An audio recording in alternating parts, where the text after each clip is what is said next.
ওয়াকফ আন্দোলনকে কেন্দ্র করে উত্তাল হয়ে উঠেছিল মুর্শিদাবাদের সুতি, ধুলিয়ান, শামশেরগঞ্জ। শনিবার পরিস্থিতি খতিয়ে দেখতে শামশেরগঞ্জে যান রাজ্যপাল সিভি আনন্দ বোস। আর রাজ্যপাল আসার আগেই এদিন শামশেরগঞ্জে জাফরাবাদে স্থানীয় বাসিন্দারা মুখ্যমন্ত্রীর বিরুদ্ধে ক্ষোভ উগরে দেন। মুখ্যমন্ত্রীর পদত্যাগ এবং স্থায়ীভাবে বিএসএফ ক্যাম্প করার দাবিতে বিক্ষোভ দেখান।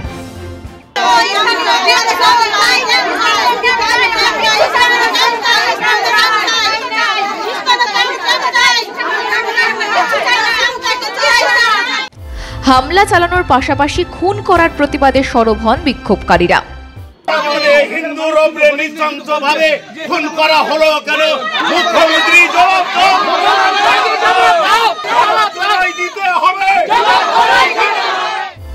বাড়িঘর ভাঙচুর চালিয়েছে, খুবই আতঙ্কে রয়েছি, লক্ষ্মীর ভান্ডার আর চাই না, মমতার বিরুদ্ধে ক্ষোভ উগরে দিলেন এক বিক্ষোভকারী। আমরাকে আতঙ্কিত করেছে মুসলমানেরা।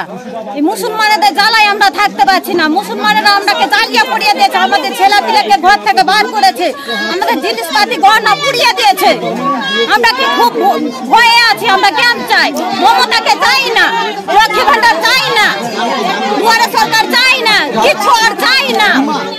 এখন আতঙ্কে আছেন আপনারা? খুবই আতঙ্কে আছি। আমরা বাড়িতে থাকতে পারছি না, ঘরে ঘুমাতে পারছি না, ছেলে মেয়েরাকে বাইরে পাঠিয়ে দিয়েছি। এই কি বলবেন? রাজ্যপালকে কি বলবেন? রাজ্যপালকে ক্যাম্প চাই, সুরক্ষিতের জন্য আমরা ক্যাম্প চাই।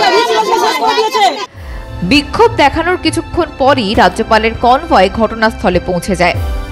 রাজ্যপাল এলাকার মানুষের সঙ্গে কথা বলেন, তাদের অভাব অভিযোগ শোনেন তিনি। এলাকাবাসীর সঙ্গে কথা বলা হয়েছে, তারা সুবিচার এবং শান্তি প্রতিষ্ঠার দাবি জানিয়েছেন, বললেন রাজ্যপাল CV Ananda Bose.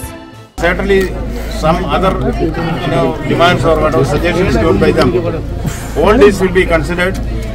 I will take it up with the government of India and the state government for appropriate action. I also ask them, feel free to talk to me directly. Direct phone number has also been given. We will be in touch with them. Certainly, steps will be taken. So what they need is, they said we want justice. They will get justice. We want peace. They will have peace. Certainly we will do everything that is possible to give them a sense of security. They don't have any faith on local police. They only want that police settle here. As because 4 to 5 years police didn't came when the attack was going on. All their complaints I have listened to. I will analyze it. We have all our sympathetic understanding of what they want.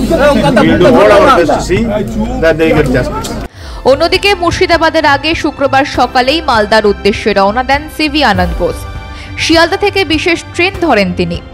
দুপুর 3:20 নাগাদ Malda town স্টেশনে পৌঁছয় train. কিছুক্ষণ Malda circuit হাউসে থেকে বৈষ্ণবনগরের Parlalpur high স্কুলের ক্যাম্পে পৌঁছে যান সিভি আনন্দ বোস।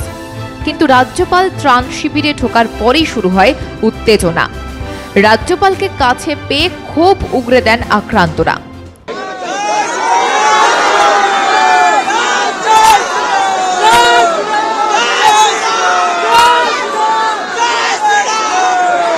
রাজ্যপাল মালদার ক্যাম্পে পৌঁছানোর পর কেন সংবাদ মাধ্যমকে ঢুকতে দেওয়া হলো না, এই প্রশ্ন তুলে ক্ষোভ উগরে দেন সেখানে আশ্রিতদের একাংশ। পুলিশের সঙ্গে শুরু হয় তুমুল বচসা। ব্যারিকেড ঠেলে ভিতরে ঢুকে পড়েন বিক্ষোভকারীরা। দফায় দফায় উত্তেজনা ছড়ায়। বিক্ষোভকারী বলেন, আমরা চাই মিডিয়া ভিতরে যাক, ভিতরে কি হচ্ছে, রাজ্যপাল ওদের কি ভরসা দিচ্ছেন ওটা আমরা জানতে চাই।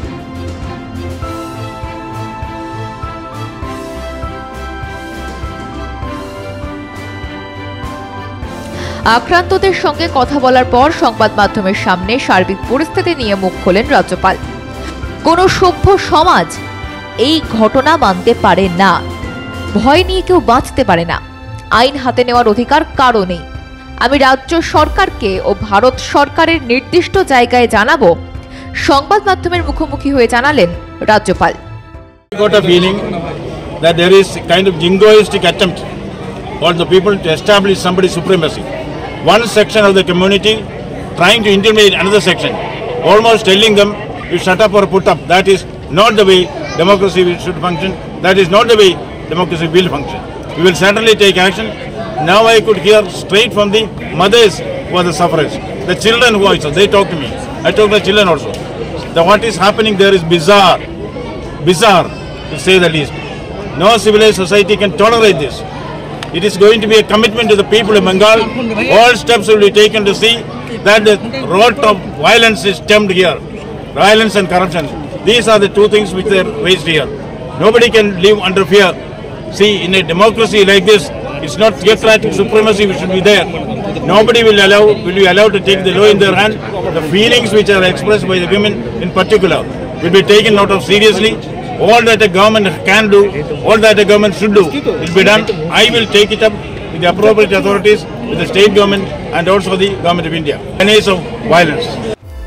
মুখ্যমন্ত্রীর আপত্তি উড়িয়ে রাজ্যপাল মালদা এবং মুর্শিদাবাদে যান, কথা বলেন আক্রান্তদের সঙ্গে। অসহায়দের পাশে থাকার বার্তা দেন তিনি, আশ্বাস দেন সুবিচারের। রাজ্যপালকে কাছে পেয়ে সমস্ত ক্ষোভ উগরে দেন আক্রান্তরা। মুখ্যমন্ত্রীর পদত্যাগের দাবিতে হয় বিক্ষোভ। রাজ্যপালের এই সফরের পর বেশ কিছুটা চাপে রয়েছে তৃণমূল সরকার, এমনটাই মনে করছে রাজনৈতিক মহল। ব্যুরো রিপোর্ট, মাধ্যম।